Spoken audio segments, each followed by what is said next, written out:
Well, my name's Nancy Wallace, and I'm pleased to welcome Fred Magdoff, Professor Fred Magdoff.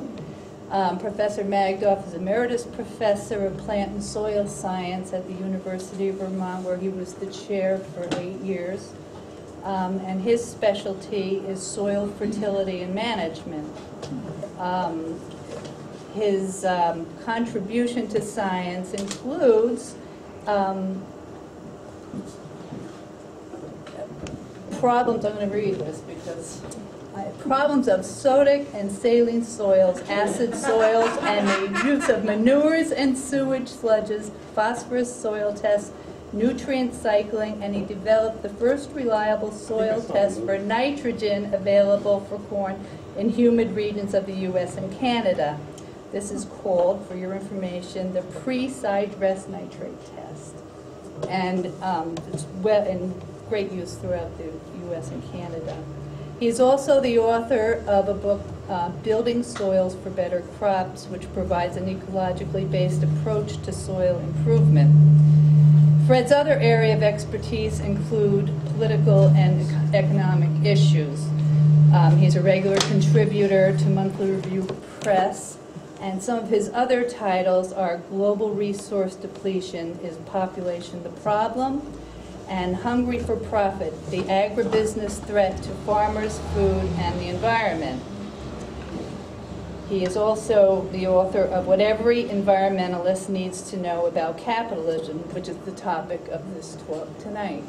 And just as an aside, Professor Magdoff was my professor of soils at the University of Vermont, and I'm very grateful. It was a large class, and he doesn't remember me. So, you told me you were an exceptional student. I was.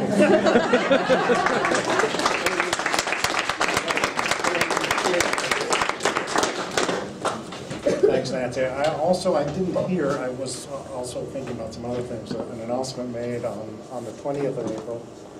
There's going to be an eco-socialist conference at Barnard College in New York City. It's not sponsored by Barnard, that's just the venue for it. And this came out of the last mass demonstration against the XL pipeline, and where there was an eco-socialist presence there, and there are a lot of people who are environmentalists that got sort of interested in what is this all about, and the idea is to try to enhance a green-red alliance, if you will. So I would assume you can find that online fairly easily, but if not, let me know through John, who has my email address, or I can give you my email address and I'll give you information about it. Well, I was a little confused when I saw the title of the talk, because John took the title from my last paper, not the last one, well, the one that came out in January, of Global Resource Depletion, Is Population the Problem, and put it together with the title from my book, the last book, which is What Every Environmentalist Needs to Know About Capitalism. You can tell what a bad capitalist I am. I brought only 2 copies of my book here, which I sell at cost to me when I buy them from MR, and they're gone already. So that's the kind of business person I am. So what I want to do, I figured, well, I may start with a little bit about resource issues, because it's definitely involved in the environmental problem. And basically, you can look at the issues as being, basically the source of materials and of things, and the sinks, or the place where they go to when we're done with them. I call them taps and sinks, or faucets and drains, or however you want to look at it, but it's coming in and going out. So the issue of resource depletion, and a lot of people are concerned about this, and I'm sure you all heard about peak oil, which is now not on the agenda for reasons we'll talk about, although it has not gone away as an issue, there is a finite capacity of the earth to produce certain non-renewable resources. We have what we have in the way of, bauxite, which is used to produce aluminum, in the way of any zinc or phosphorus or anything you want to imagine. That is a non-renewable resource, an element that we use in a mineral deposit. So if you're using them up, the only question is, how quickly are you using them? You know, what speed are you using them? Well, and what's the deposit? How large is the deposit that you're using up? And you can calculate when you're going to run out of stuff. And that's what was done for peak oil. There's some people who are saying that we really have peak everything, that we're running out of everything, and that the population is the problem. I'll get to that in a second. But anyway, at this time there really is no real lack of most non-renewable resources. There's plenty still out there, but I'll talk about some of the implications. Let me see. What happens is that, did that change? Yes, it did. Okay, yeah. All right, good. So what happens is that, oh yeah, this is today's Wall Street Journal. Okay, today's Wall Street Journal. What's Alcoa concerned about? There's too damn much aluminum. And actually, the problem is they're thinking about selling their rights over the aluminum, the bauxite deposits, because that's not where the real money is made. They're making the money in making stuff out of aluminum, you know, that goes into airplanes and cars or whatever. So, there are plenty of many resources. There's stuff. There are many elements that go into cell phones and iPods and all that stuff that are called rare earths. These are not rare at all. They're found all over the place. The problem with them is they're found in very low concentrations, and it's very environmentally damaging to concentrate them. And you're left over usually with radioactive waste and with a lot of other junk in it as well, not just radioactivity. And so it's true China was the supplier for 95% of the rare earths that were used in the world, and the Chinese all of a sudden reduced the amount that they were exporting because of their concern of the environmental damage that it was doing in China.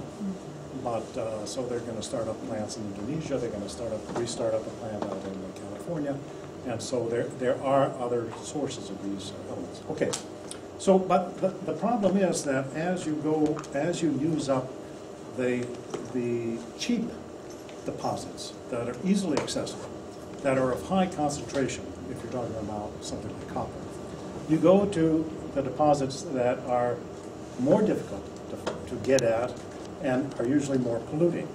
And I don't know if you get a view of this or not, but this was forest in Alberta. This is the tar sands region, an aerial view of it. This is just all, I mean, you are destroying a landscape. You're not just causing water pollution, which is terrible. You're not just causing a lot of air pollution, which is terrible. You are literally destroying a whole entire landscape. I mean, that is magnitude. So what's happening is you go to deposits like tar sands, which at $10 or $20 a barrel of oil would not be economically viable. All of a sudden, at $90 or $100 a barrel, this becomes economically viable. And the same thing, by the way, with fracking, which I know is on a lot of people's minds in New York, and you guys are doing a great job. There's just some fracking in Pennsylvania. If you want to know what, this is an aerial photograph of, actually you can't see it very well, but these are roads and different fracking platforms. And this is in Pennsylvania, you know, where in places where they get the oil and they have no use for the gas because there's no gas pipeline nearby, they flare off all of the gas. Now, all of the gas, like in North Dakota, I've heard there's a lot of oil coming through here from North Dakota. John told me it's being shipped on rail cars. But the gas is being just burned. So it's just natural gas just going up because there's no pipeline, there's nothing for them to do with it in North Dakota. And so they just burn it. So, but the point is that you go to more difficult to get or environmentally costly. This is mountaintop removal in Appalachia. And again, here you have an entire landscape which is literally being destroyed. Take out, blast it, bulldoze it into the valleys and to get at the coal seams. And so a tremendous amount of ecological harm. So the big issue to me with resource depletion at the moment, I'm not talking about eventually, it's true that if you're using a non-renewable resource at any rate, at some point in the future, 1 year, 2 years, 1,000 years, you're going to run out of it. Everybody with me on that? It's non-renewable, okay, by definition. There are also problems with renewable resources also, which I'll talk about. So this is a major issue with regard to resources. Now do I have this next where it should be or not? Yes, I do. So well prepared. So one of the groups that I correspond with, every once in a while I step on a cord and something happens. It's there here. Yeah. Oh no, it's a blank thing. Oh. It's supposed to be black. But no, it has no signal, so it's... Oh, it's You really picked it off. I did. See, I was so self-confident. Non-renewable slide. Why is it There going you are. Well, I'll pick it up and turn it around and show it to you, right? Anyhow, one of the groups I got involved in an interaction an email with was a group that believes that we're running out of all resources almost immediately, and that the problem is there's too many people in the world. Therefore, what's the answer to that? The answer is you got to decrease the population drastically. I've asked them, how they're thinking about doing that, and that's a whole other story. But that's their issue, is that they're concerned that You're having a problem with the program, I think. well, this is going. I think so. Well, I don't know. Anyhow,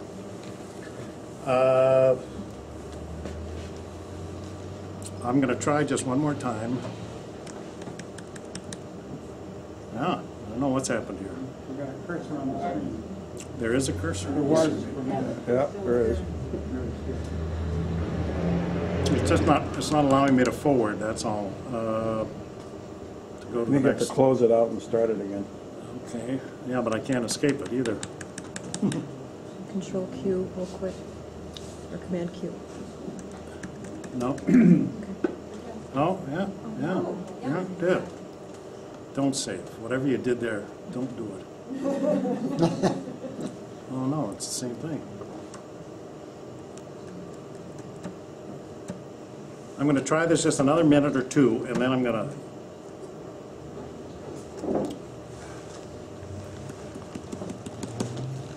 Okay, forget it. Who needs the damn thing anyway? And people are sick of PowerPoints. Okay.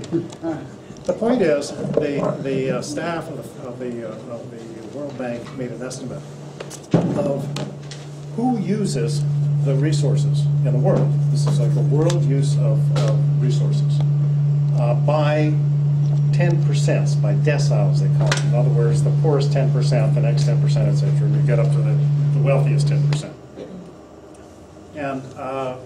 And what they estimate is that the richest 10% of the world is using 60% of the resources. The bottom, that is the poorest people, the poorest 10% are using like a 0.5% or less of the resources. So you could eliminate some magic wand, if you could do it, not by any cruel, inhuman way, eliminate the poorest 1 billion or 2 people in the world, and it would make absolutely no difference as far as resource use. And by the way, that's the same thing with regard to pollution. It's the same thing with regard to global climate change. It's the same issue. The vast amount of CO2, the vast amount of the other greenhouse gases are coming from producing stuff and living of people who are quite wealthy. Producing stuff for and the living of people who are quite wealthy. Okay, so if there is a population problem, the problem is that we have too many people who are living very high in this world. And it's been estimated that if everyone was going to live at the same standard of living as what is so-called middle-class U.S. standard of living, you'd be 4.5 worlds. And there's only one that I did run into a student at MIT who, well, I'll get into that. He was telling me how we're going to be able to mine all these various other planets and galaxies, etc. So that's really what I want to talk about, the resource issue. There are issues with resources. The major issues that I see right now are water, which is a renewable resource in most cases, although there are fossil deposits. But some places it's being used up faster than it's being replenished. And that's happening in the Punjab of India. It's happening in the Oglala aquifer, which is in the high plains of the U.S., and in northern China, by the way, also the same thing. The aquifer is getting depleted, going further and further down. You need deeper and deeper wells, more energy to pump it out, and so that is a resource issue. And the other resource issue really revolves around food and land. And the land grabs that are going on is just unbelievable, the extent of what's happening in Africa and in Latin America and parts of Asia as well. It's estimated that 5% of Africa has been leased, of African land, agricultural land, excuse me, has been leased under long-term agreement or sold to either private capitalists or sovereign wealth funds for countries like Saudi Arabia, the United Arab Emirates, China, etc. Even India has bought land in China, in Africa, excuse me, or has it under long-term arrangement. A lot of that, by the way, the private capitalists who are doing that are not doing it necessarily to grow food. They're growing jatropha, which is not a non-food crop. It is, as a matter of fact, poisonous, but it has a relatively high oil content. They're growing it to ship to Europe for the biodiesel market so they can have green fuel in so-called green fuel in Europe. Okay, well, if we want to talk more about... okay, I will. This doesn't work, huh? That's just recording. Oh, it's just recording. Okay, I will try to talk louder. My voice does not project well, so you have to remind me if I slip. So, what I'd like to talk about is what is the problem of capitalism with the environment? Why is there an interaction here? And we know that there's human damage. There's been human damage done to the environment for literally millennia. Okay, there's a quote from Plato, which is in the book, which you can't get anymore, but except you can buy it through the press or someplace else, where Plato talks about the results of the erosion that has happened, where all the soils have run off the hillsides and into the valleys, and you can't grow crops anymore in the hillsides, and they don't support the same type of living that it used to be. The springs have dried up because water isn't going into the soil, it's not infiltrating it and then coming out as springs, it's running off when it comes. And so this is just an example of something that happened well over 2,000 years ago. And there are many other examples too. But what's happening now is that we're doing much more damage, and we're doing it much more quickly to the planet. So it's not that humans didn't do it before under other types of social systems, economic systems. But what happens is that capitalism is different in a number of ways, and that's what I wanted to talk about. We do have more people in the world, it's true, and that does put on stress to the system. But really, part of the issue is this unequal distribution of wealth, where we talked about, some very wealthy people are causing a lot of the pollution. Those same 10% of the people that are causing 60% of the resource usage are probably responsible for approximately 60% of the pollution, CO2 evolution, of whatever pollution, that's going on. And by the way, global climate change is probably the most important environmental problem we're facing, but it's not the only one. There are plenty of problems of water pollution, problems of air pollution, problems of soil pollution, problems of pollution of the food that you eat. We are polluted, our bodies are polluted, they literally are.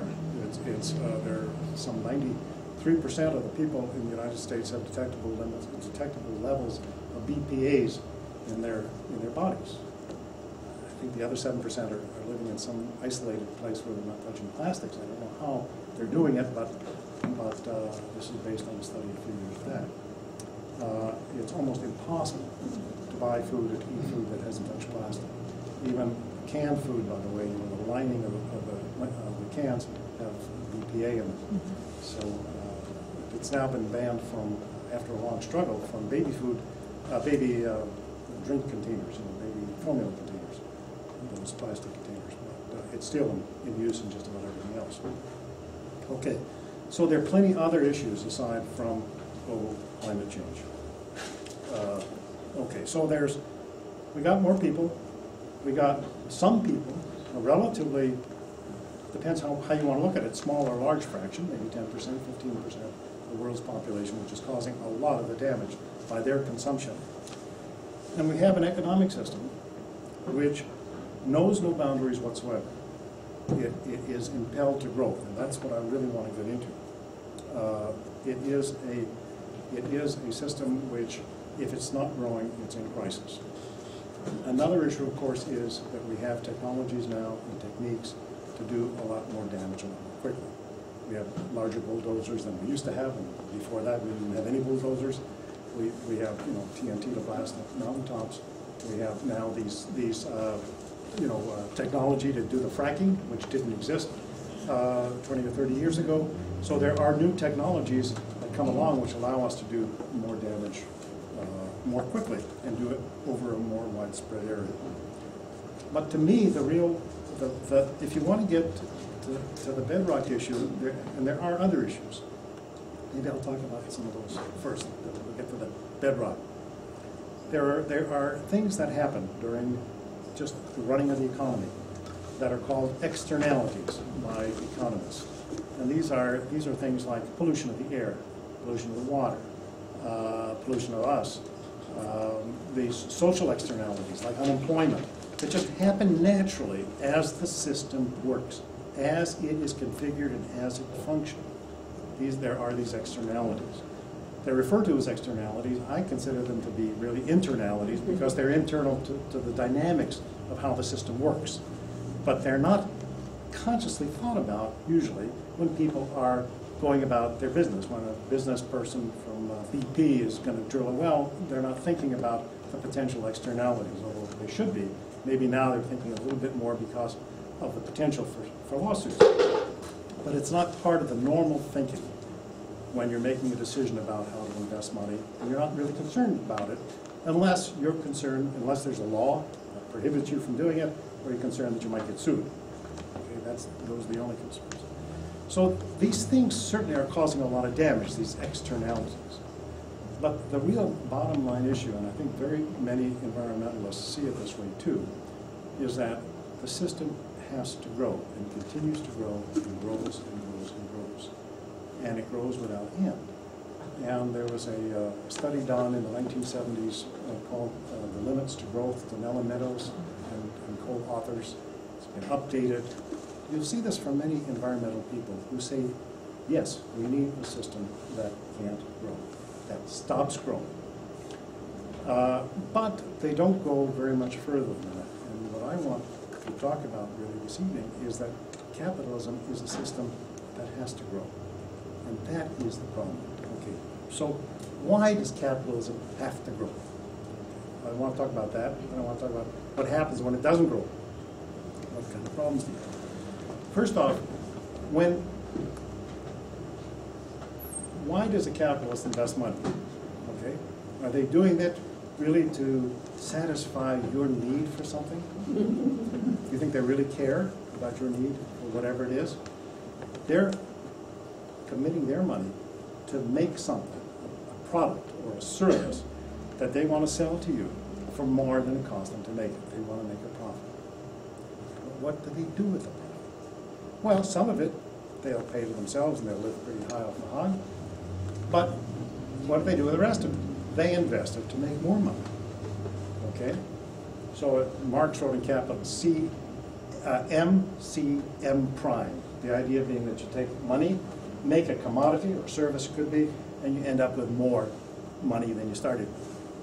Okay? But then you go through another cycle and you end up with M double prime. And you go through another cycle and you end up with M triple prime. There is no logical end to this. Okay? Greed, as Gordon Gekko said, is good, and it is good for a capitalist system. Greed is what is inculcated into capitalists, and it's what keeps them going, and it keeps them motivated. And they need to do it to be able to compete against their competitors, and I'll talk about that in a second. So that the very nature of the beast is that people are investing money in order to make money. Now, it's not everybody in the system is doing that in order not just to make money, but to make a profit. There are people who are providing a service, like people know about CSAs, I presume here, everybody? Community Supported Agriculture Farms, or you buy a share. Here these farmers are not trying to make profits. They're trying to make a living. They're together with you, you're buying shares in their produce for the year, for the season. And they're trying to just make enough money so that they can pay themselves a reasonable wage and the people who work for them, and also get health insurance or whatever. Okay, but they are not after growing and growing and growing.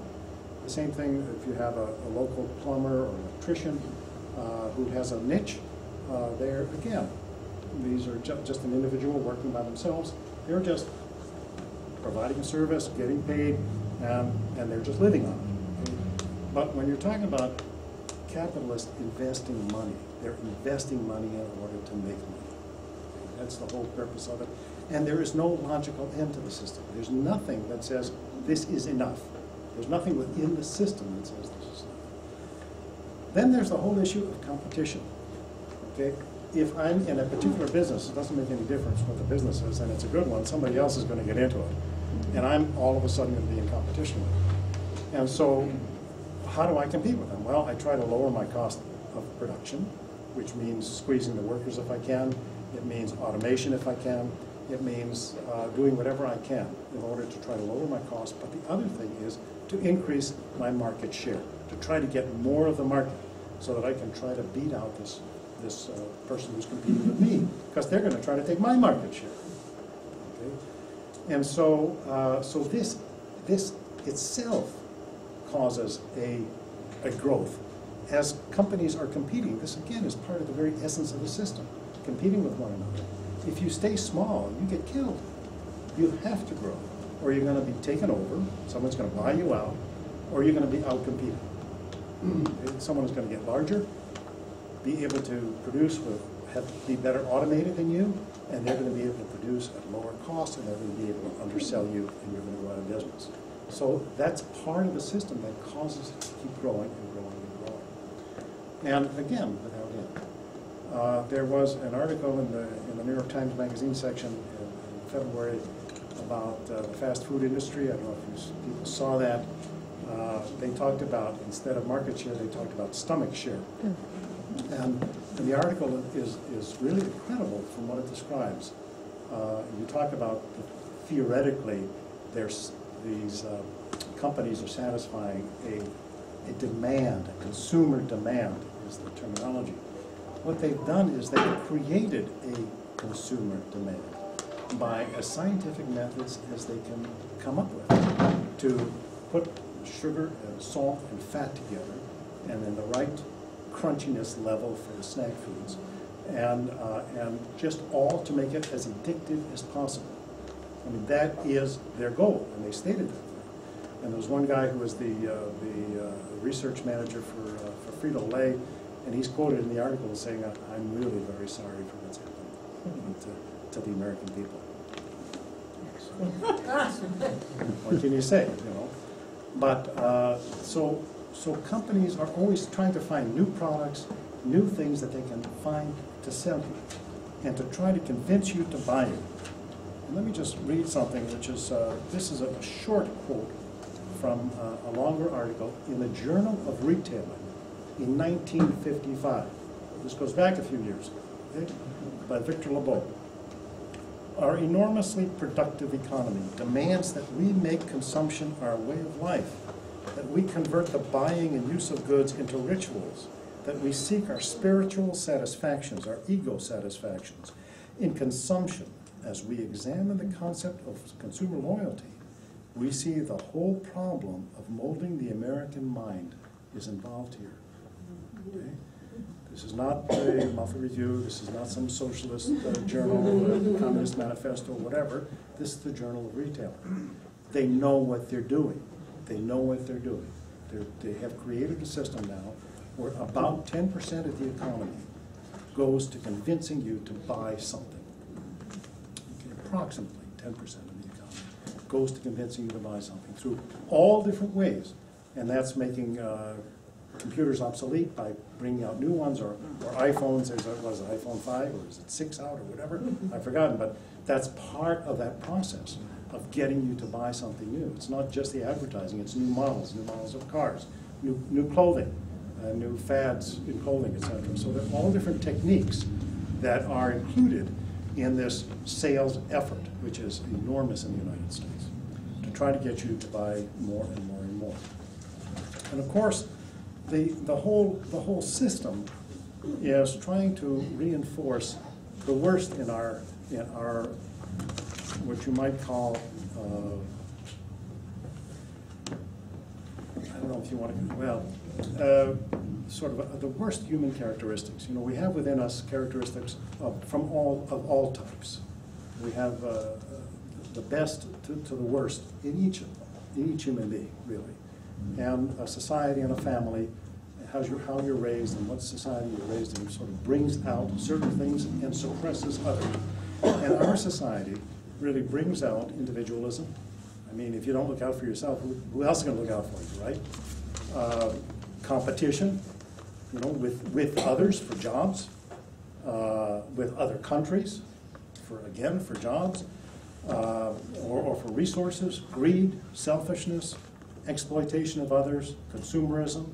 These are all things. I mean, consumerism I wouldn't consider a basic human characteristic, but obviously it is within us to become good consumers, with good in quotation marks.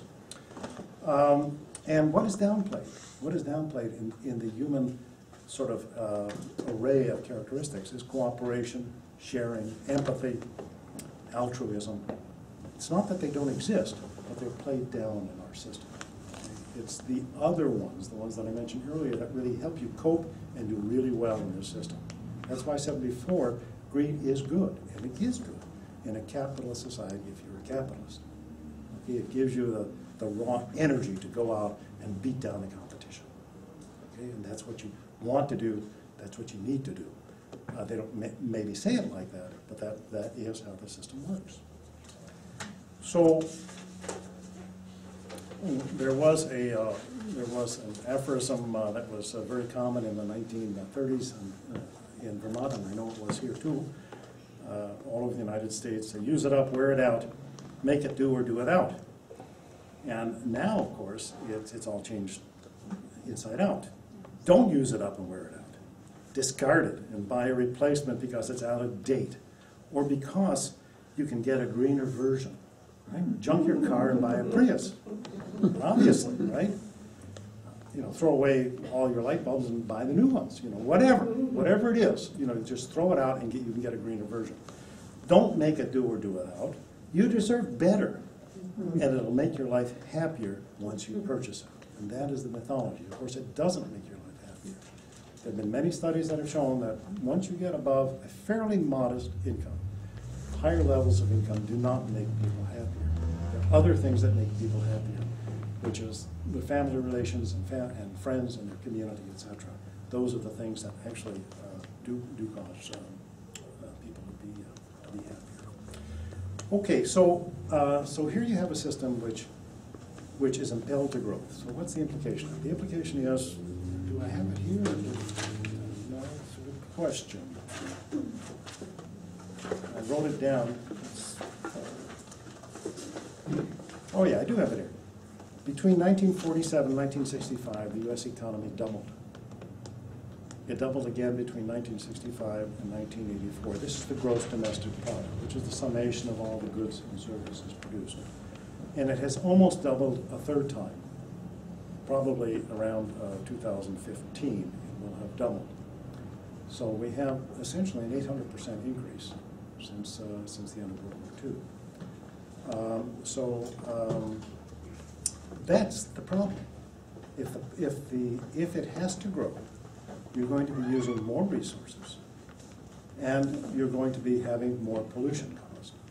Now, it doesn't mean that over that 20 years, the composition of what you buy and what's produced doesn't change. It's true, it does.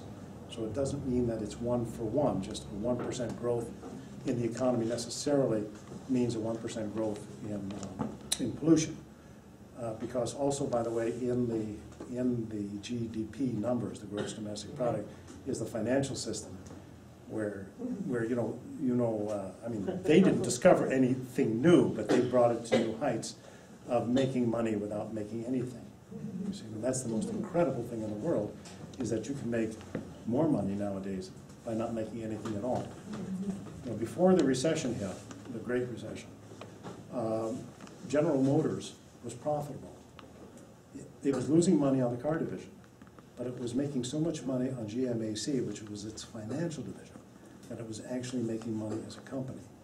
So all of these companies like General Electric, General Motors, that were making things, started financial divisions because they saw that the money was in finance. And it's true, the money really is in finance. And a lot of the finance, by the way, is gambling. They do make something. They call them financial products. And what they are their bets. And you can bet on anything that you can imagine, and on anything that you can't imagine, because people make up things they don't even understand. I hire these people, they call them quants, you've heard about them, they're physicists and mathematicians, to come up with new financial products where they put together different bets. If this goes up and that goes down and this goes sideways and this happens, if all that happens, you win, and if it doesn't happen, you lose. Just before the recession hit in 2006, there were some folks who made a bet. I mean, this is something you can understand very easily. They did not buy natural gas. They were betting on the price spread between 2 months. Okay? And it's known that the price of natural gas almost always goes down from March to April after the heating season in the north. So they knew that it was going to be less in April than it was in March, but they were betting in the summer before what if that spread was going to get wider or narrower. And they made a bet, and this company, Emeritus Consulting, a hedge fund, they lost $6 billion on the bet. It just went the wrong way. And that was half of the money, as they call it, under what do they call it? Management? Under management, yes. Not very good management, but it was half of what they had under management. So this is what they're making. So when you make something like that, you're not using a lot of CO2, all right? So theoretically, that's contributing to the GDP, okay, in some way or other. Everybody sort of more or less with me on this? But the point I was trying to make before I digressed was that if the economy doubles, it doesn't mean the CO2 rate evolution doubles, or the amount of pollution in the water doubles, the dead zone at the mouth of the Mississippi doubles in size, etc. Those things may happen and they may not. But we are having accelerated problems with the environment. Something I just worked up today off of a U.S. government website is the average change in CO2 concentrations in the atmosphere. From 1964 to 1973, it went up by 1 part per million a year on average. Part per million, by the way, is like percent. Percent is like 1 per 100. So part per million is 1 per million. Same concept, really is. Okay? And when there's about 380, 390 parts per million CO2 in the atmosphere. Now, so it's going up at about 1 ppm per year. And every decade since, it's been increased. And now, from 2004 to 2013, February, that is 2 months ago, it was going up an average of 2.12 ppm per year. So it's accelerating. And Jim Hansen, who just quit, by the way, from NASA, probably the world's, certainly the United States, and probably the world's foremost climate scientist, has said that part of the reason that we're not getting more of an effect of global warming is because we're also getting, at the same time as the Earth warms, there's more moisture in the atmosphere, and that some of that is helping to reflect some of the light back from the clouds.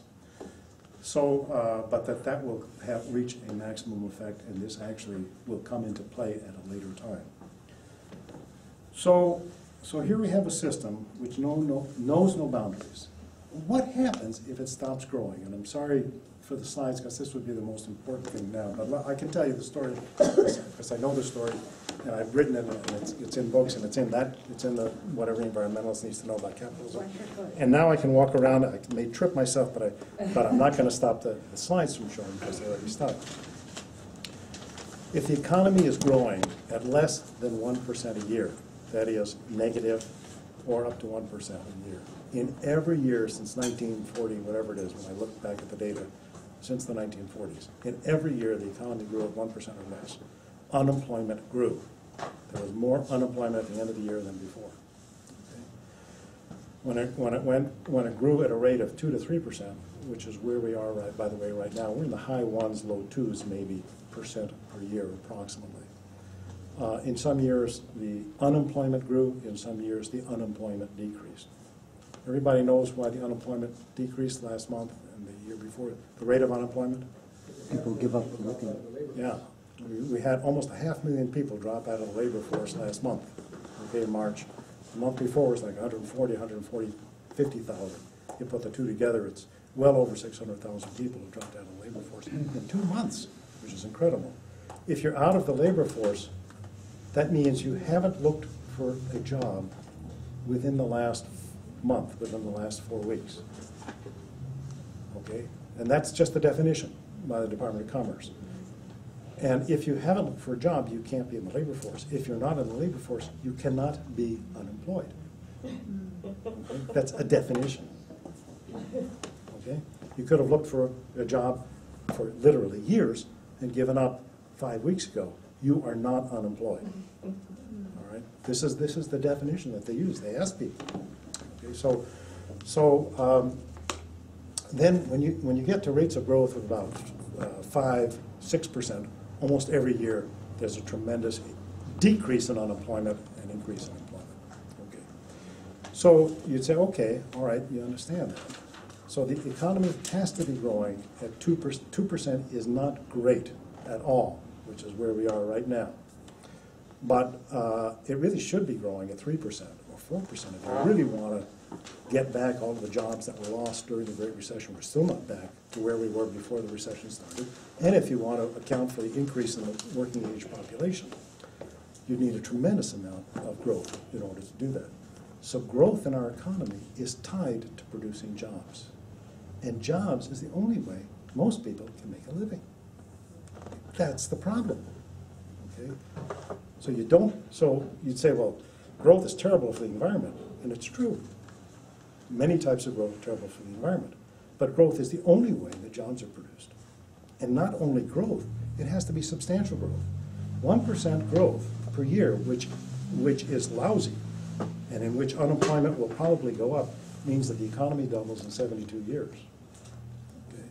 And if it grows at 2% a year, it'll double in 30-some-odd years. Okay? And if it's 3% a year, the economy will double in 20-something years. So this is the conundrum. In this type of an economic system, you need growth to produce jobs, and growth is destroying the environment. And at the same time, here we have the wealthiest country in the world, where we have 1/3 of the population is either in poverty or near poverty. That's 100 million people are either officially in poverty or one paycheck away. And so this is, the great success story is the United States, supposedly, compared to all the other countries. So this to me is the bottom line issue with regard to capitalism and the environment. There are other issues, for sure, as I mentioned, all these externalities. But you have a system that has to grow, it's impelled to grow. When it fails to grow, because of its own internal logic and dynamics and failings, you have massive misery.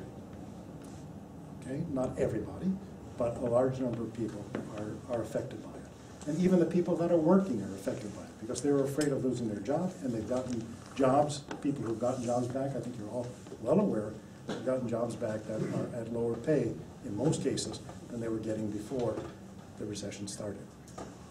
So, this takes a tremendous psychological toll and on physical health as well of people in this society. And that is really a story which is not known enough by people. The toll that unemployment takes, and long-term unemployment takes, and multiple times of being unemployment takes on people, on their psychological well-being and on their physical well-being, which is obviously interrelated. Okay, so this ecological damage that's occurring, it happens just inadvertently. They're not trying to cause it. As the system grows, and as it expands, and as the externalities, which a capitalist doesn't care about and shouldn't care about, unless they're forced to care about it in the logic of the system. Okay. If I'm polluting some water, so what? I happened to catch the end of a replay of Aaron Brockovich last night. You know the movie and the story about the chromium, Pacific Gas and Electric, and I mean these are shocking stories. There are thousands and thousands of those stories out there that are still out there. That's an example of an externality. Pacific Gas and Electric didn't want to pollute the water.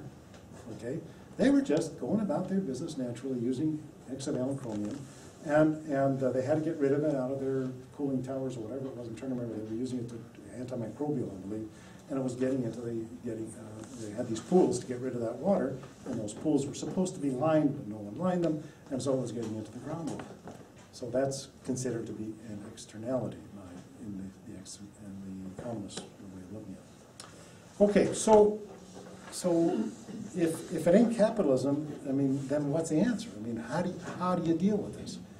And I would say that what's needed is a whole different way of relating to the environment, to the economy, to each other. I'm trying to move around here without killing myself and destroying my computer, even though it's not showing slides. And you need an economy that is based on producing things for people's needs, to meet the basic needs of everyone. Not to make a profit. I think this is the critical thing. There are bumpers, stickers, food, what is it, grow food, not profit, or something like that. I mean, the whole, what is the agricultural industry? What's it there for? It's there to make money. What's the healthcare industry there for? It's there to make money. If you get healthy, that's fine. If you eat, that's fine. But that's not the purpose of those industries. Okay? By the way, in farming, in the agricultural sector, the real money is not in farming. The real money is in the input sector, all the chemicals, the seeds, the tractors, etc., and the output sector, where they take the stuff and they process it. And that's where the real money is. Farming is this intermediary where you just have to grow the stuff. I mean, it's a kind of critical intermediary, but still, that's not where the real money is. There are some people who are making money at it, for sure, but the real money is at the other ends. So instead of a system in which you are making decisions on investing money based on how much money you get back, what's my rate of profit going to be, you make decisions based on, do we need to produce this to meet people's basic needs for clothing, food, for housing, for recreation? I consider the environment also a basic need. A healthy environment is a basic need of people. It's not something external, it's something we are part of. Although many people don't think of it that way. So that's number one. Number two, I would say it needs to be done democratically. Once you need some sort of economic democracy where where these things can be discussed at the community level, at a regional level, maybe at a multi-regional level, as what our needs are. And an example of that is what's happening in Venezuela with the community councils, which I find very interesting. They have lots of problems in Venezuela, and with the death of Chavez, it is a very iffy situation, a very dicey situation in many ways. But one of the interesting things that Chavez did, and I think they're going to be hard to get rid of and hard to calm down, is they created 30,000 community councils of about 300 to 400 families per community. This is within cities and rural areas and whatever. And these communities had to choose their own leadership. Okay, this was not some party choosing the leadership. And the leadership was just, you know, who's going to be sort of in charge of thinking about electricity, who's going to be thinking about water, et cetera. And then they could request the government what they considered to be their highest priorities for their community for infrastructure investment. And I visited some communities where their decision was a new clinic. Okay? They wanted a new health clinic. Another one felt their major priority was water, that they had to haul water, even though there was a water line going about a half mile away. And the women just got fed up with it, and they got the money, and they got the technical expertise. They dug the ditches themselves. I'm talking about the women of the village. They laid the pipes, they plumbed into the houses so that they could get water into their system. They had money left over into their village. They had money left over, and they asked to be able to build a community center, which they built.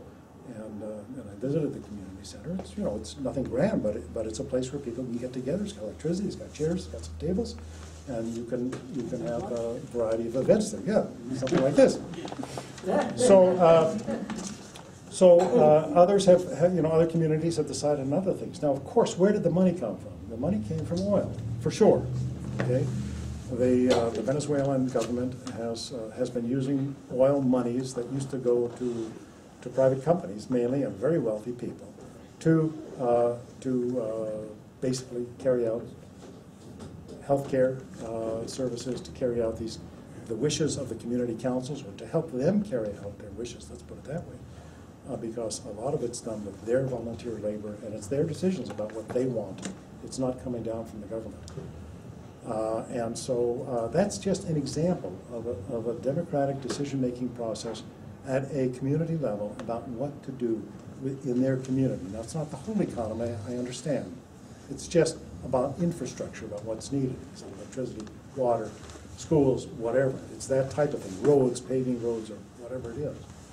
But it's an example of the type of thing that can happen. So you have democratic decision-making, and you're making decisions based on what you need and what your community needs, not based on making some sort of profit. And so to me, those are the two critical things. I think the third one is that it needs to be somehow, there's no way that everyone on this planet is going to live, as I mentioned, at a middle-class Western standard of living. It just can't be. And so we're going to have to live, you know, if we are to live in an ecologically sound world, we're going to have to live at a more modest standard of living, in which people's needs are met, but not the luxuries, okay? So, of course, now what's that? I mean, people will have to define what their basic needs are, for sure. But if that is to happen, it needs to be an egalitarian society. I don't see how you can have a society like that function, where everybody almost is living at a very modest standard of living, and then you got 3 or 4 people up here that are living at a very high standard of living. I don't think it can function like that. I don't see how it could. So I think that equality is really built into this. And you need other things like easy recall of people, of officials, the community level, regional level, etc. And basically, you need an economy at the service of the people. Instead of what we have here is the people at the service of the economy. Okay? Your job is to service the economy. Your job is to shop. Your job is to go out and buy. Whenever there's a problem, remember what happened after 9/11? What Bush said, go out and shop. Spend money. Spend money. That's the way to stimulate the economy, to get you to buy stuff. It doesn't even make a difference what the stuff is, or if you throw out the stuff, all the better if you throw it out, because then you're going to buy more stuff. Okay, so that is where we are at the service of the economy, all right, if you want to look at it that way. And that's sort of a way of looking at it. And of course, at the service of people who are making a lot of money in their system, just huge amounts of money, just ungodly amounts. And a lot of that money, by the way, is not in their salaries. I'm talking about like CEOs, whatever. It's in all the other, the stock options and the other benefits that they get. I saw these bar graphs that showed you, the compensation of the top CEOs. I forgot what they were. The 50th highest paid CEOs. This is in the Wall Street Journal somewhere within the last few days. And their pay is like here, and then everything else mounts up and up and up and up, and they have these huge compensation packages, annual. I'm not talking about stuff that happens the next year and the year after. So that's really, to me, if you want to solve the environmental problems that are facing our world, especially if you want to solve the issue of global climate change, I think you need a system that doesn't grow. Herman Daly, who is an environmental economist, has said, you know, infinite growth on a finite planet is not possible. It is impossible. He calls it, or someone calls it, the impossibility theorem. Well, it's true. It's true. I mean, it's just logic. It's true.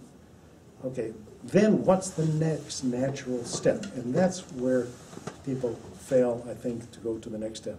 How do you get an economy that doesn't have to grow? And that is, it is not capitalism. That's all I can say. It's not capitalism. There's no way that I can think of that anyone has ever talked about, that I've ever heard, that made any sense, just to show that a capitalist economy can function and basically keep people from starvation and not grow. I just don't see how that can happen. So I just want to add, not on, you'd say, well, what are the chances of changing the economy and the society? I'd say they're not great. It's going to take a long time. This climate change is happening fast. It's coming at us right now. Are there things that can be done right now? Should people be involved in the climate change and the environmental movement? Of course. You've got to do whatever you can do to try to slow things down, to give some time to make a system change, a systemic change. But don't fool yourself into thinking that, like students now are doing this divestment campaign, divest of the fossil fuel companies from the portfolios of the universities.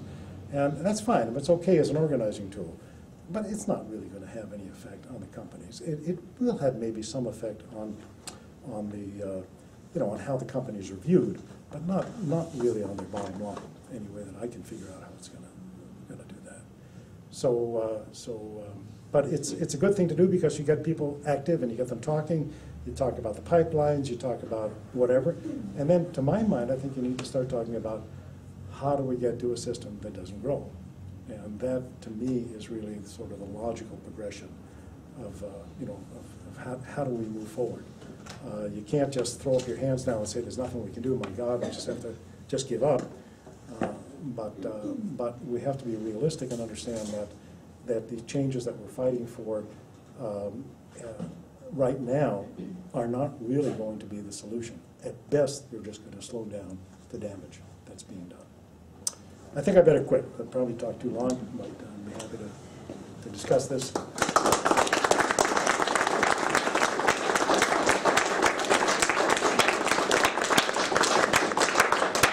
So we'll open it up to questions. Yeah. I have so much I want to talk to you about, but primarily I want to ask you,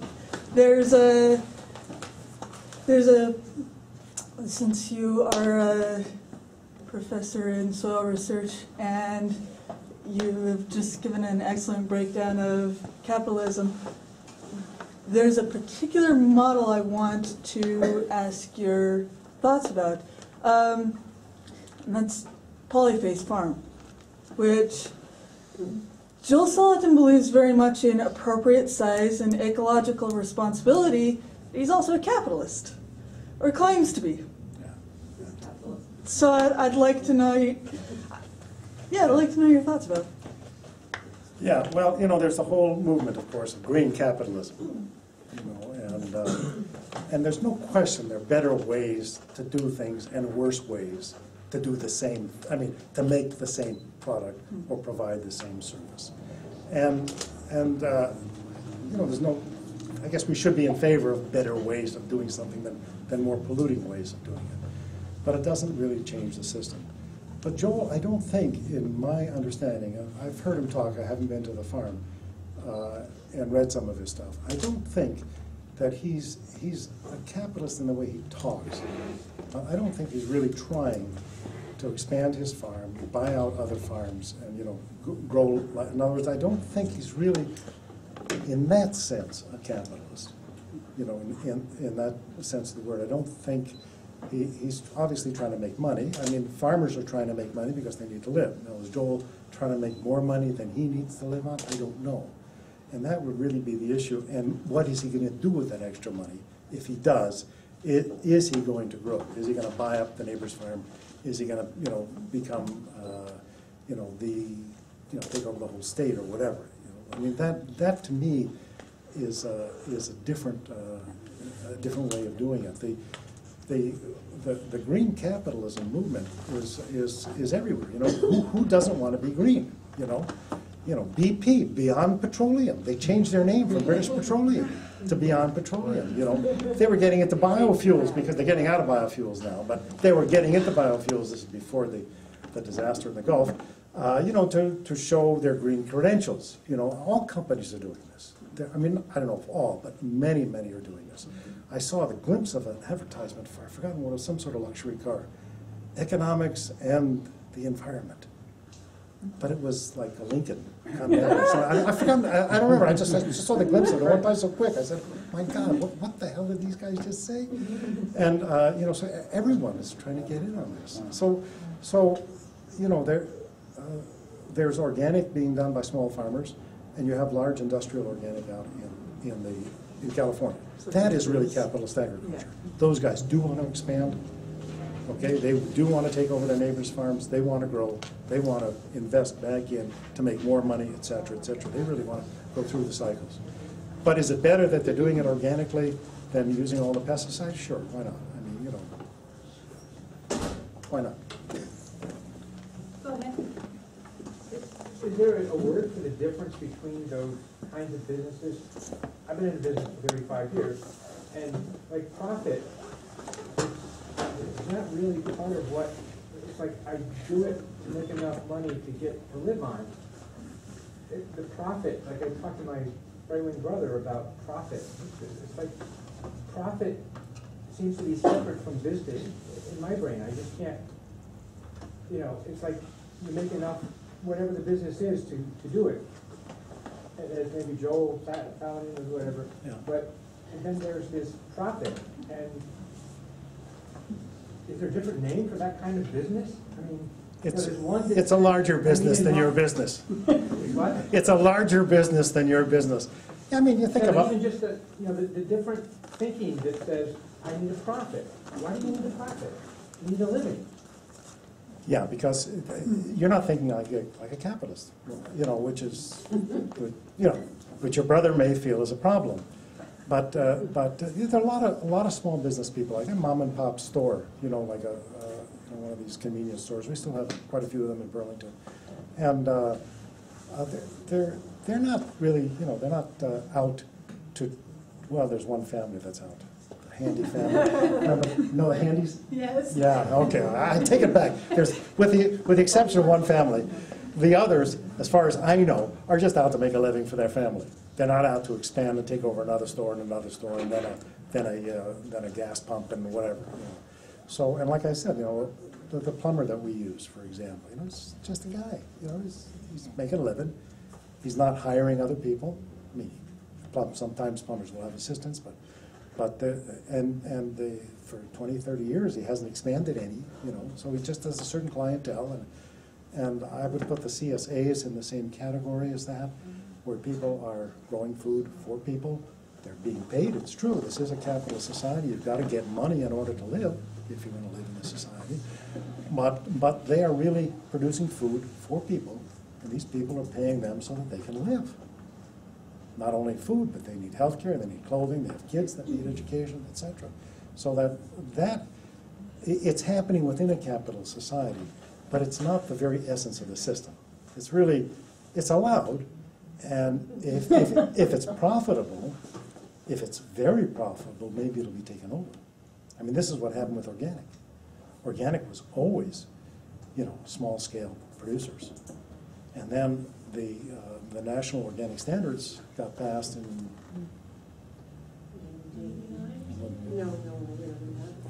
I'm trying to remember. I don't recall when it was. But there was a small scale grower from New York State, who many of you might know, but I won't mention her name. She called me about 2 weeks before this was going to be passed by Congress. She said, "Fred, is there any way to stop this?" I said, "There's no way to stop this. This is just too far gone." It was it was industry and people who were large-scale growers who wanted to get into the organic business that were really pushing that forward. And so all of a sudden now, a lot of the organic produce that you're buying, or most of what you're buying in a supermarket, which many of them now sell organic, are coming from these large farms in California, or other places, not just California, but California certainly got a sizable amount of land in organic production. So if a niche becomes profitable, it'll be taken over by, quote, a real capitalist, you know. Well, in my mind, I don't see the CSA farmers as capitalists. I don't see the mom and pop, you know, store owners as capitalists. They're different than workers. It's true, but they're different than a capitalist that is really investing money in order to make more money, in order to invest, in order to make, in order to invest, in order to make. That is a whole different mindset. 401ks. Yeah, I mean, what? Well, that's in order to be able to live in your retirement. Yeah, well, Yeah, I know. but it's the essence of capitalism. You know, you got money, you're taking money and you're putting it in and making more money if you're lucky. Oh, well, any investment, yes, yes. I mean, this is one of the issues also, I mean, that you come across just as a human being living in the society is, you know, how do you survive in your retirement? How do you survive not in your retirement is a problem for many people also. As I mentioned, we have a third of our population is either in poverty or very near poverty. And so they are surviving, but not very well. So how do you survive? If you have some money, yes, you put it into an account that you hope will make money, whether it's stocks or bonds or whatever it is. And if it makes money, you do okay in your retirement, and if it doesn't, you know. What's that? I invest heavily in chocolate. You invest heavily in chocolate. Well, that's probably a good investment, yes.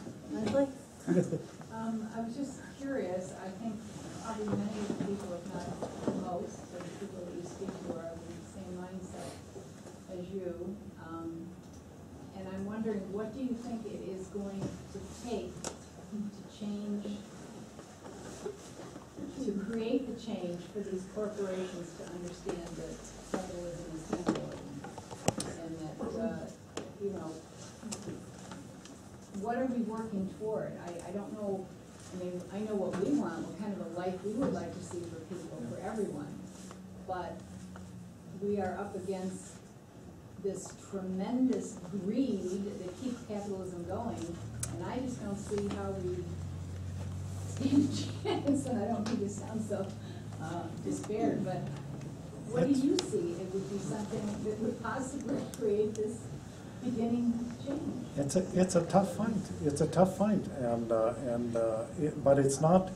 I think what needs to be kept in mind, at least in my mind, is an ultimate goal of some other society, or some other way of interacting, and that we have examples now, right here now, that people behave in a different way towards each other than the normal capitalist way, like a CSA, like a worker-owned cooperative of some sort, like in Burlington, our city market is a worker, it's a cooperative, it's not a worker-owned, I'm sorry, I take that back. But there are many examples of worker-owned co-ops.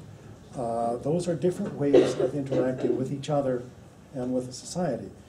But those are not really solutions for the larger problem. And I don't think it's going to be convincing these corporations of anything. I don't think they can be convinced. The only way to control them is really through laws. I mean, you know, regulations. But the regulations have to be enforced also. You know, you have to have an enforcement arm that is not in bed with the corporations, which is normally the case here, financial or EPA or whatever. And so with the drug industry. But it's you got to get rid of them. You got to get rid of the corporations. You've got to have a different way of making decisions. And a different, well, you know, it is a revolution in the true sense of the word, okay? Whether such a revolution can come about peacefully, or whether it's going to come about in some sort of violent way, I don't know. I mean, and both are possible. But the way we're going right now is quite a violent direction, actually. I mean, barbarism is a real alternative for our Earth. It may be in our grandchildren's time or my grandchildren's time. It may not happen before that, but it is certainly an option, and that may be what happens if we can't stop this. And but I don't think, you know, I had some discussions with, and I did talk to an audience in MIT that was somewhat skeptical. I think one of the problems is, and I don't know how to get at it completely, one of the reasons John and I wrote this book, John Bellamy Foster wrote the book, that every environmentalist needs to know about capitalism, was because I had quite a few interactions with environmentalists, and I was getting very frustrated. I was at a meeting with a bunch once, and I was supposed to talk about soils and ecology and whatever. And I got up and I said, listen, I can't talk about what I'm supposed to talk about because everybody's been beating around the bush, and I want to talk about the bush. And I said, the bush is capitalism. Well, this is before Occupy Wall Street. And you know, things have actually changed. They really have. You can talk about capitalism now. Capitalism was almost like, it's crazy, but it was almost like a dirty word, you know. Why? I mean, this is the basic system that we have here. How could it be that way? How come it wasn't talked about, discussed? But it was the air we breathe, the water the fish swim in. It just seemed so natural. And so I really had a very hard time getting through to them. I don't know if I did. Maybe one person there. And that's what really made me think about, you know, how do you get through to environmentalists? That was the point of this book. The problem is that I see, and the only quote I've seen is that somebody said, so I don't even know what the original was, that for most people, it's more easy for them to conceive of the end of the world than the end of capitalism. And I think it's true. And I think it really is true. That they are, you take some of these people who are very creative thinkers, like there's a fellow, Herman Daly at Maryland, who's a very ecological economist, or Gus Spaeth, who's been at the Yale Forestry School for many years as the dean there. He's now at the Vermont Law School. You know, there are lots of others like them who are creative thinkers, out-of-the-box thinkers. But there is one box they just can't get out of. They just can't get out of it. And I was having this interaction with this fellow from, there's an institute in Vermont, the University of Vermont, called the Gund Institute for Ecological Economics. And I was trying to figure out where this guy was coming from. He was holding a meeting, and I wanted to figure out whether it made sense for me to go or not. And at one point, he sent me Herman Daly's ideas about what needs to be done. So I can't say, I don't know if it's his rephrasing of it or it actually came directly from Daly, and he just sent it to me. But I went through them point by point and told them, you know, these just didn't make sense to me. Like, lessen the influence of the World Trade Organization, the IMF, the World Bank. I said, no, you got to get rid of those. And the one thing that this guy was very in favor of was upping the reserve requirement of banks so they can't create so much debt. I said, no, you got to get rid of private banks, and you have to have community banks. And the community decides what to invest in. You know, each one of these things, these are the creative thinkers, are thinking of ways that they can work within the system and try to, in a way, you know, it's more than tinkering, but they're trying to make it so it's not as harsh to the environment. And I think getting 100% reserve requirement of banks is about as difficult as overthrowing the system. You know, the financial powers in this country have such political power, as you all well know, I assume, in this room. Anybody needs convincing of that. There's plenty of information out there about that. So I think that, you know, you can say, well, it's unrealistic to do these other things, you know, talk about actually a whole different economic system. But I think it's, like I said, I think it is as realistic as talking about the major changes you would need within capitalism, which wouldn't even solve the problems, but the ones they're talking about. Yeah, I'm just curious, what do you think about the old, and this is a Connolly period, turn of the century, 20th century, the Debs, Connolly, socialist movement's notion of the cooperative commonwealth as an explanation as to what we would, how do you think that works today? Does that solve anything? I don't know. I mean, I think the major issue is who makes the decisions, and on what basis do you make those decisions?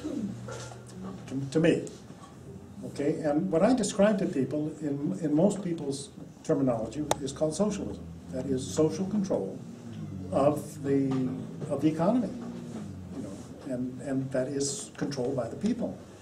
And so I, you know, if it's done by cooperatives, whether it's done by cooperatives somehow making arrangements with one another, I don't know. I don't know how it's going to play out. I don't know any way we can work out a blueprint for how this is going to work.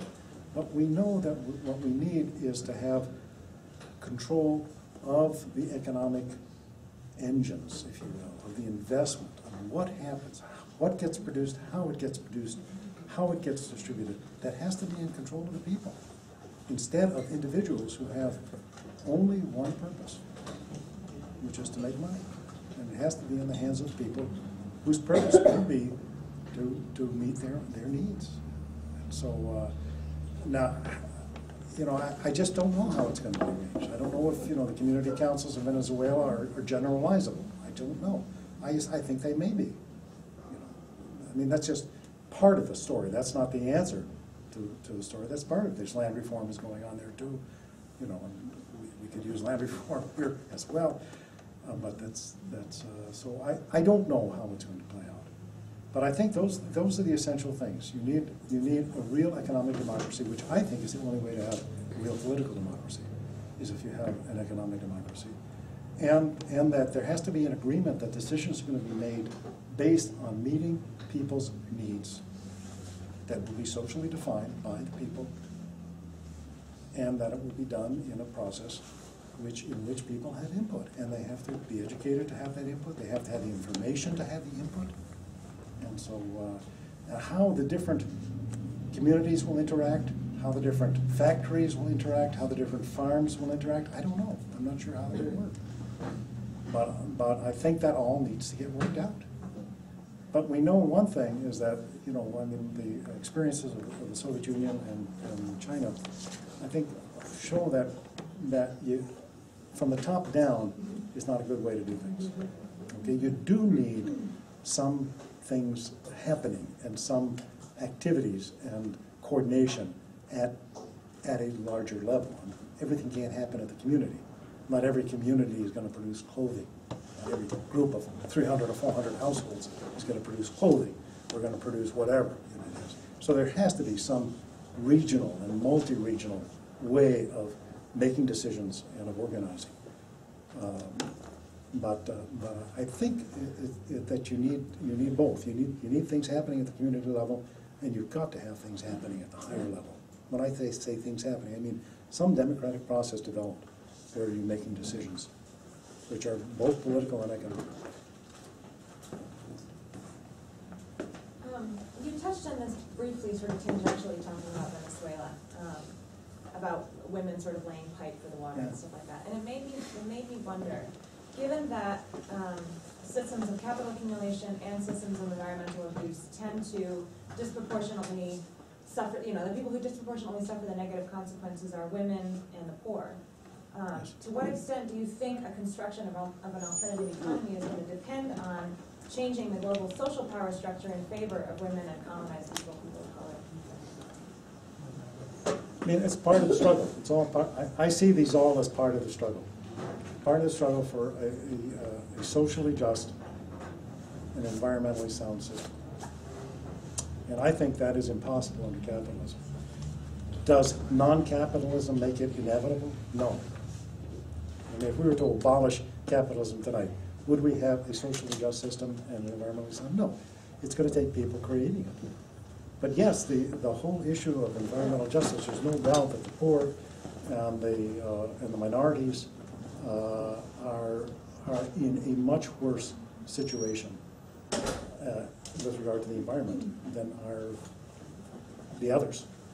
And I was at, there was, you know, all of the environmental, international meetings have been failures. But there was one that was a big letdown, was the 2009 one in Copenhagen. And Evo Morales in Bolivia called for a meeting on the rights of, on climate change and the rights of Mother Earth, Pachamama. And about 30,000 people came, most of us from Latin America. There was a huge contingent from the U.S., and I was part of that. I was amazed by the number of black communities that were represented, poor black communities, and from the various Indian tribes that were represented there, and who had major grievances as to their own local situations. A fellow also from the Intertribal Council of Alaska who I asked him, "You personally did this?" He said, "Yeah." He told about helping to move a village that was where the permafrost was disappearing, water was coming in because of rising sea levels, and they had to actually move them inland a significant distance. And that, you know, this was not an unusual case. This wasn't an isolated case. There are other cases like that. And a fellow from Mossville, Mississippi, where it's just an unincorporated area where they have all the petrochemical industry is there, and the water's polluted, the air's polluted, and these folks are living there, and they don't have the money to move somewhere else. They know it's polluted, they know it's not healthy. So yes, the social justice issue it has to be tied. It is intimately tied with the environment as a whole, the environmental issue, and the general drive for social justice. I think one of the problems we've had in the United States, among the many problems we've had, has been the fragmentation of the interest groups. And a good part of this happened, I think, after the McCarthy period, where the left organizations were really destroyed, socialist, communist, whatever. But we have people who are, you know, their primary interest became either agriculture, went into the sustainable agricultural movement, some went into you know, the women's movement, gay rights, whatever. These are all important issues. All of them are important issues. But somehow we've got to connect them all together, and the environmental movements and whatever. I'm not trying to make an exhaustive list here, but we've become fragmented. And somehow these all have to be put together. There's a fellow who, on Thursday, there's a talk in his honor. We have the Will Miller Social Justice Lecture Series in honor of a philosophy professor who died a few years ago at the University of Vermont. And every time Will would go to a demonstration, he'd get another T-shirt from that demonstration. And at his memorial service, which is held in a packed Unitarian church in Burlington, which is a good-sized church, all his T-shirts were put out, okay, strung out like on a clothesline along the balcony on one end and the other. Whether it was gay and lesbian rights, whether it was peace, you know, anti-nuclear, whatever the issue was, Will was there because he saw them all as the same struggle. This was all part of one struggle, and I think somehow we have to put it together. But it's a long-winded answer to what you said. But yes, the poor are impacted much more heavily, and will be more impacted than the more wealthy people by the environmental catastrophes that are happening. It was Slavoj Žižek who said that we can picture the end of the planet. Did he say that? Because yeah. The only quote I've seen is somebody said. Oh, Žižek, yeah. Žižek. I think it's true. I think it's true. What do you think about the role of academia and the educational system at this point in terms of educating young people to the crisis that we're approaching? Do you think that there's, because of the funding sources, people are not being taught sufficiently as to what the issues are and rationally? So I went to a couple speakers like Michio Kaku spoke up at University of Albany. People went to hear him just about find out about the future so they could figure out what niche market they could get into for their job plans. And he filled up a huge auditorium. And when he was against nuclear power in the 80s, they tried to keep him off of the campus. But he didn't speak to the academic freedom or to the contrast with his first visit when we brought him up here in the 80s and his most recent one. So what do you see as the trends in terms of education? I don't see a lot good happening. You know, there are some, there are good environmentalists in the sense of people who are teaching about the environment, are teaching about how bad things are becoming. But they're also teaching, well, we've got creative ways to deal with these things, like living machines. John Todd is a very nice fellow, and I consider him a friend of mine. He and his wife Nancy Jack Todd, very good people, and he is really a creative thinker. And they've developed a way of dealing with polluted water, which is basically a nice ecologically sound way of doing it, using plants and ponds and it's wonderful. And he retired from the University of Vermont. He taught a course called Ecological Design, which is great. I mean, it's just the concept of using ecology and the ecosystem as a way to think about and design what you do and how you approach things. I even tried that, by the way, in an article with regard to society, but not using his framework, using another one, but using the same idea. So I think, as far as outlining the problems, yes, in ecology. In economics, it's a real disaster. I mean, there's hardly anybody. There are very few economists that will teach anything that's really helpful to students understand the economy. I mean, what's really happening in the economy. There's interesting, there was somewhere in the last few days, I saw an article, maybe it was the New York Times, about the history profession. They're starting to do history of capitalism, and capitalism is getting into the title of lots of stuff they're writing. Was that the New York Times? Yeah. I read a number of different articles every morning, so I'm trying to remember where it's from. So it's interesting, the terminology is coming in. People at least talking about it. But I think the economics profession, they're all, they're neoliberal modeling type thing. Most, I mean, obviously there are some left economists. So, but if you're talking about academia as a whole, I don't see really much there. And it's really a reflection of the larger society, On the other hand, the crisis that we're in now, I don't think is going away soon. That's the environmental crisis and the economic crisis, which still is quite severe, and I think as this plays out in longer time, there may be more activities. One of the problems, though, as we've seen from the Occupy movement, is that the government is very good at suppressing it.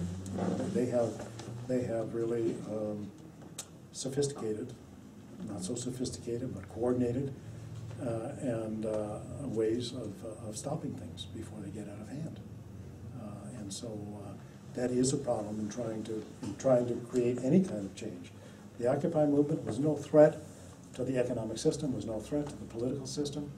Would it have become that? I don't know. There's still people, I understand, involved in it, and we have people meeting regularly in central Vermont, the Occupy movement, and I just ran into some in Boston from when I was at MIT. We're still involved, and they're publishing. The Boston Occupier just came out with a new edition. So there's still activity happening, but the momentum was really stopped by this coordinated assault, on the Occupy sites, and so that makes it very, very difficult we have to get more creative. I don't know what else to say. I mean, that was very creative, but somehow we need to be able to deal with that type of repression, even at a very early stage of things bubbling. It was just bubbling, but no major threat. Okay, so we blocked a few. I was out in Portland. We blocked a few banks. I mean, I'd been speaking in Vancouver and came down, and but so what? So you blocked the bank, for 2 hours. People couldn't go in and out of a bank. Then we moved to another bank and blocked them for an hour or so, so that's good, it was fine, it was action, and it was active, and people on the streets, but it was not a systemic threat. It was not a threat to the capitalist system in any sense of the imagination. I think we're getting to the end. We'll have time for a couple more. You and you, or Joe, I think, because you've already. Occupy Albany is still in business. Good. And the stakes are very high because the climate disruption is really a threat to the livelihood of billions of people. So we have to be very serious about how we do this. And I think there are, if we were to bet on the outcome for planet Earth, we would have to bet on disaster, but all we have to bet is our lives. So we have to bet that on hope and look for the kind of levers that potentially can change the system. One of the things that motivated the divestment movement against the fossil fuel industry is not a naive belief that this would get them to change their ways. It's a strategic move to delegitimate them. With apartheid, the fossil fuel industry is using the same public relations corporations, actually, Hill and Knowlton, that the tobacco industry used. They've created a tremendous political smoke screen, but as people are experiencing the disruption directly, they're starting to change their consciousness. So there is an opportunity, there are things to build on.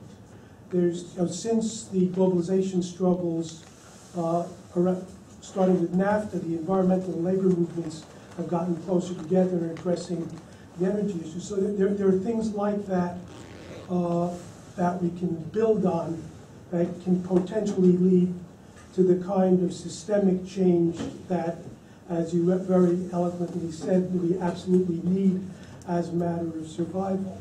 I'll be talking about these issues next Saturday at Occupy Albany, starting at about 5. And we need to continue this kind of dialogue.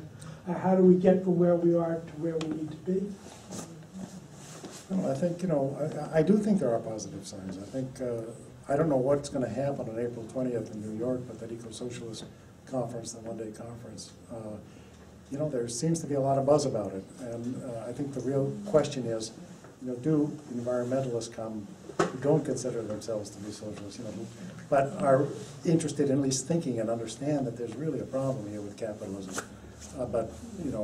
And they're trying to have speakers who are of different stripe, if you will, a political stripe at that meeting. So I think there are, and I think the key, getting back also to the issue of the, of how the poor are discriminated against, are really harmed more, is we've got to put all these groups together because it is the same struggle.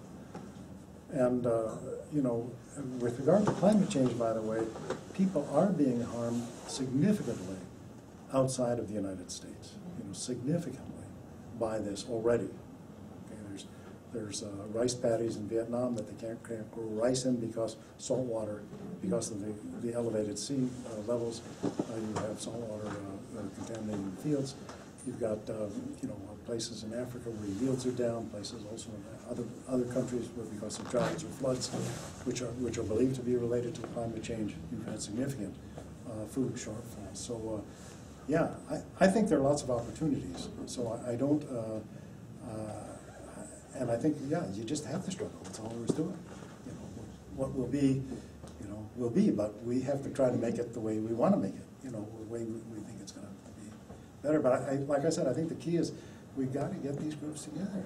Somehow we've got to see mutual interest in each other's concerns, in the whole area, the vast area of social movements.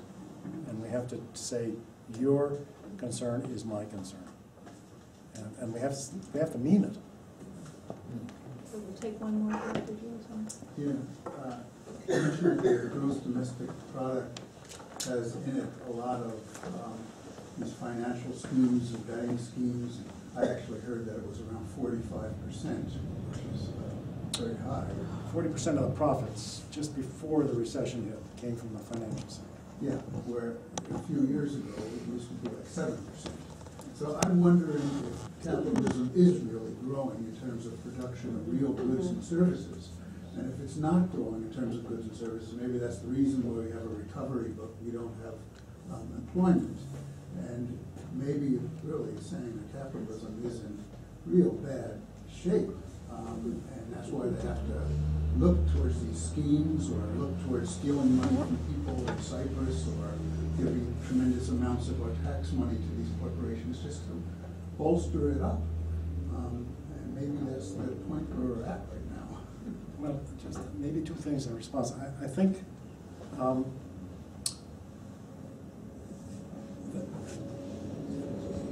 capitalists, starting in the 1970s, really starting in the 80s, the U.S. economy started to slow down. The rate of growth started to slow down. And then after 2000, it slowed down significantly more. The 80s and 90s were slower than the 70s, the 70s were slower than the 60s. I'm talking about the annual increase in growth. And so there has been a problem for capitalism, and that problem has been, how do I make money? Okay? The economy's slowing down. How can I profitably invest this M prime that I now have because I've been so damn smart, lucky? And so that is really part of the story of the financial industry, is that became a place to make money. That's all. You know, if they could have made more money building a new automobile factory, they would have done it. But you know, there was like at the time the recession hit, I don't know what it is now, there was like 30% overcapacity on a world basis in production of automobiles. It was huge. Overcapacity was built up. So anyway, so I think that the growth of the financial sector, I think, is intimately tied to the crisis of capitalism, which is a slowing down of the system, is a tendency towards stagnation of the system, which doesn't mean no growth, but means slow growth, low profit opportunities, etc.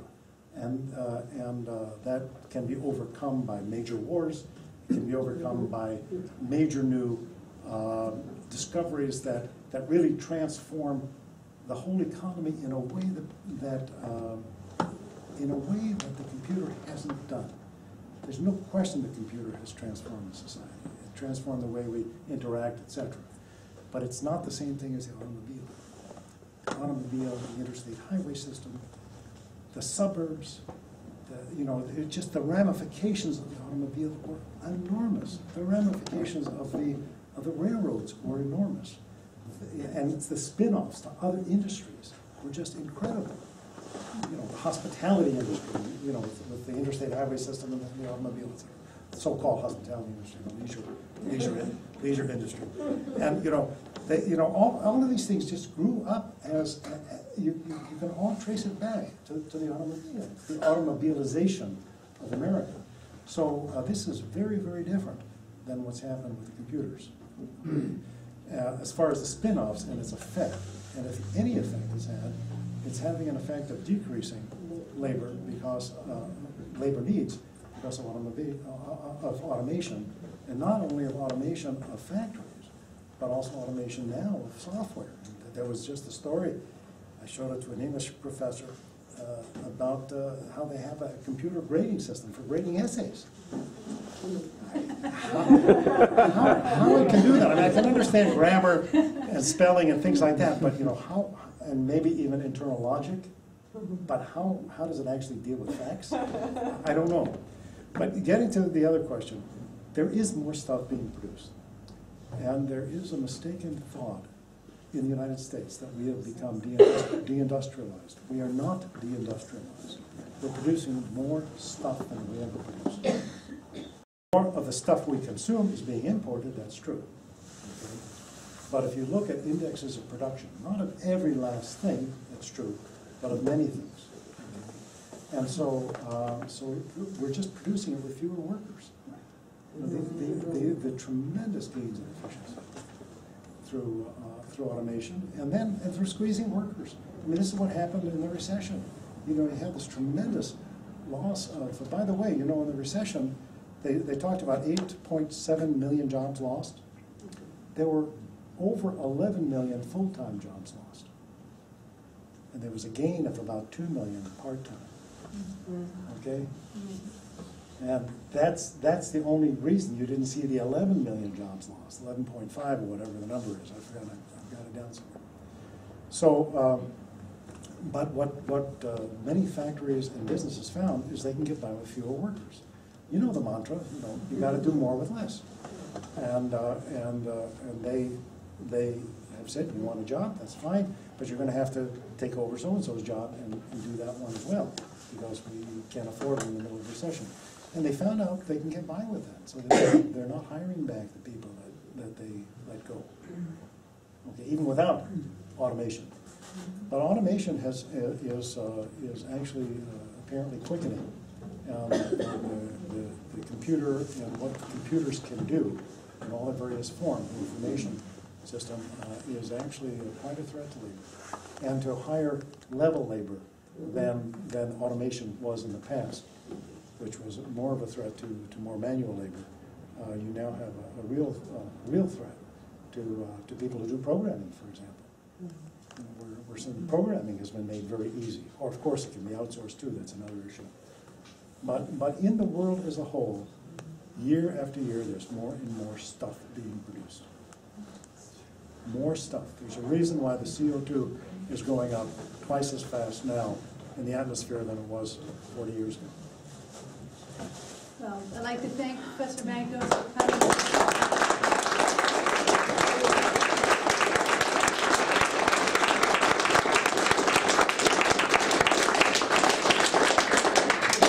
Even though the slides, it would be a big help if people could pick up chairs.